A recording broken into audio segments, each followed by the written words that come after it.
Hi there, this is Sheena Rowlands and today I'm sharing with you my latest layout for Hey Little Magpie. For this layout I'm using the Deck the Halls Christmas collection by Coco Vanilla Studio. So this is going to be the first layout I've made with this collection. I'm taking this Tinsel Town pattern paper and off camera I cut it into all the little trees and all the little houses. You wouldn't want to watch me do that. So the green check paper there is called Ornamental, and I'm going to use it the check side up. And the star paper is Merry Days. And I've just brought in a circle template, and I'm going to cut a circle from the starry paper. I'm going to cut that out by hand rather than using a cutting machine. I've done it by hand because as you can see, I'm just distressing the edges, so it still looks pretty much like a circle. It's not perfect, but it doesn't need to be. So I'm just running my distresser around the edge. I am going to keep the green check, the ornamental paper whole. I'm not going to gut it, just for a bit of stability, and I'm going to stick that circle down in the center. Just for your interest, the circle is about 8 inches across. And I'm just making sure I've got it pretty centralized on the green check paper, and I've just stuck that down with some double-sided tape. So I'm now going to use the houses that I cut from the Tinsel Town paper, and I'm going to arrange them around the edge of the circle. I'm trying to be I'm not trying not to think about it too much. I'm trying not to look too much at the color or the size or the shape. I don't particularly want any next to each other, but it's really difficult to do random. And I do in the end up with a couple of houses that are the same but different colors next to each other, but they're embellishments, so it doesn't matter in the long run. I want them to be a little gap between each of them, but I don't want the gaps to be too big. So I'm just making sure I've got enough, to be honest, to start with, but actually I do end up with quite a few left over, so I can tweak them a little bit.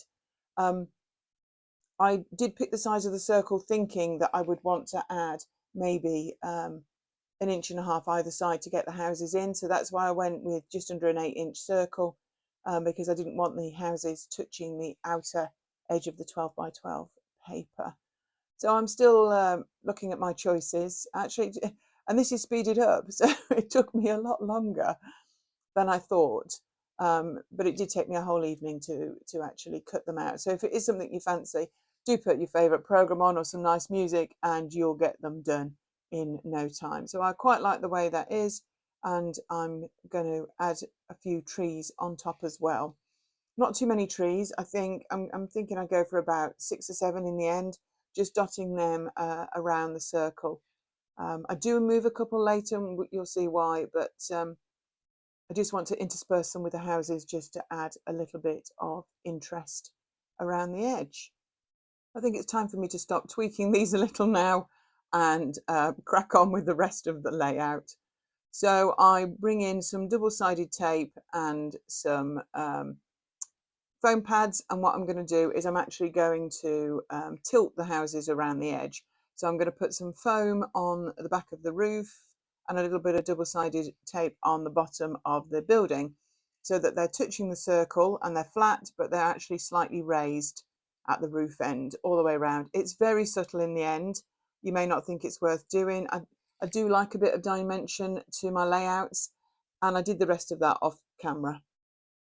So these are 2 photographs that I want to use on this layout, and I start off with them on the right hand side of the circle. So consequently I move one of the little trees I've stuck round the edge because the photo was touching it. I'm also thinking about the title, and I want to use these gold puffy title stickers, and I really like the fact the word sweet is there. They really go with the gingerbread house photographs, and I also picked the word memories, and I'll tell you a bit more about the photographs as the video goes on. So I'm just cutting roughly around them with the plastic backing intact so that I can decide on their placement. And I wasn't very happy with the placement. I wanted one word above the other to start with, but I just felt like they didn't get in step with the photographs. So I decided to leave that, not do anything too much with that at the moment, while I decide what else I want to do. I want to add maybe some layers behind the photo or some embellishments either side. So while I'm thinking, I'm looking at what else would work. I find a couple of die cut trees, also find a die cut house, and I have some chipboard houses as well that I could use as embellishments by the photo. I also have some of the 6x8 papers, and I'm thinking I'm going to use one of these to actually mat these two photographs on. And I have a look at this little paper in the 6x8 to see maybe if I want to add my journaling to a little journaling spot. So all the time I'm looking at the range and I'm thinking, I don't plan a lot of my layouts out too far in advance, so I'm literally winging it as I go along. So you get to see the process as it happens. But I just didn't feel it was sitting quite right at this stage. So I do walk away for a few minutes to have a think. And I decide that I'm going to just carry on. Sometimes things don't always go to plan, so I'm just going to roll with it. I want to use this title. I've decided I'm going to put the gold puffy title onto this peachy check, and then I'm going to cut round it later on. So I know that's something that I'm going to use. So while I'm thinking about the layout, I'm going to carry on doing some of the bits and pieces that I need to help me finish it in the long run. And sometimes this happens, and I just try and roll with it if I can. The more frustrated you get, the less creative I tend to be. I really like this dark paper. I'm going to use it to layer both of the photos, so I'm going to get that cut as well. So these two photos are ones of many that I've got of gingerbread houses from over the years. These gingerbread houses are from IKEA, would you believe it? And they came flat packed. And they were really inexpensive, and every year I would buy one for each for the children. And in the pre-Christmas excitement, particularly once schools had finished, they were one afternoon we'd put the houses together with a bit of molten sugar under supervision, of course, and then they were given free rein on how to decorate them. And they used to love this activity. We did it every year when they were young, with a few bags of sweets and some tubes, so ready-made tubes of icing. We could have a nice, quiet, calm pre-Christmas afternoon.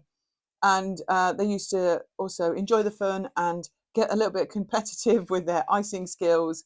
And it was just a good, fun afternoon. And I have really good memories of that.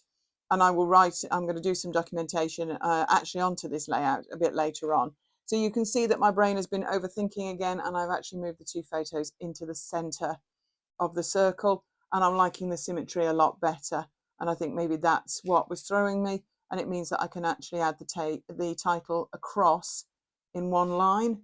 And now that I've fussy cut it off camera with the bit of the peach paper showing, it means that it can spread across the circle without a problem, and I can add some houses and trees either side of the photos to carry on with the houses from the outer ring, and just to carry on the theme of the gingerbread houses.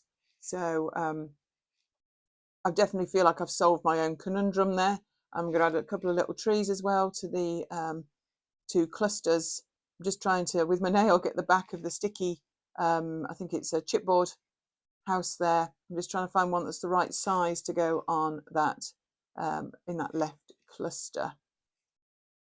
Because of all the decoration around the circle, I don't feel like it needs too much in the centre. It's also a pattern paper already. I've got a couple more chipboard pieces there, but I'm not sure. So what I do is, using some foam, I now attach the title, and I want it to overlap the photos a little bit without covering the best bits of the icing. But because I've actually put the title onto the pattern paper first, I've got much more space to actually put the foam onto, so it makes it really easy to raise this sort of puffy title up, and it means I can just get that in place across where the circle is. I'm just trying it out. I'm not putting any foam over the top of the letters because I want them to overhang the photo, and I want it to all be flat. So I think that I've done that okay, and I can stick that down shortly. But I'm also thinking now I'm going to use the bottom third quarter of that circle to actually add my journaling in. Well, for me, that would actually be quite a lot of journaling. Most of my layouts get the date, the name, that's sort of like, you know, who, what, where, when. But I'm actually thinking of writing literally the story that I've just told you guys. So I'm going to come back to that. I'm just having a look at now this 6x12 sticker sheet, but I'm thinking it doesn't really need too much more. So off camera, I've drawn some lines off camera and I've done my journaling at the bottom, and it's the complete story that I told you earlier. I did do it in rough to make sure that it fitted, and just to check my spellings because that's not one of my strong points. And I've now come in with the puffy star stickers, and I'm just going to add a puffy star to the top of the Christmas trees either side of the photos. And I think that's pretty much all that needs doing. I've got some chipboard stars there, so I might add a couple of those, but we'll see. But it's literally just finishing touches now. Really enjoyed this collection. I love the colours. It's got a Christmassy feel, but with the yellows and the pinks, it's not in your face Christmas.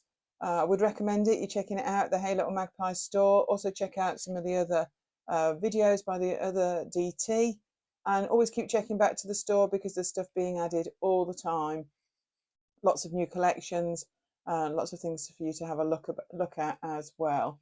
So the final thing I decided to do is add some puffy stars to the little trees that I've got around the edge. So I picked the smallest stars there are on the sheet, and I just add one to each of, I think there's 7 of the little trees that I've added. So the last thing left to do is just to show you the dimension there with all the houses around the edge. Thank you so much for watching. Do check out this collection at the Hey Little Magpie store, and come back soon to watch further videos. So thanks so much for watching, and we hope to see you here again real soon. This is Sheena Rowlands for Hey Little Magpie. Bye for now.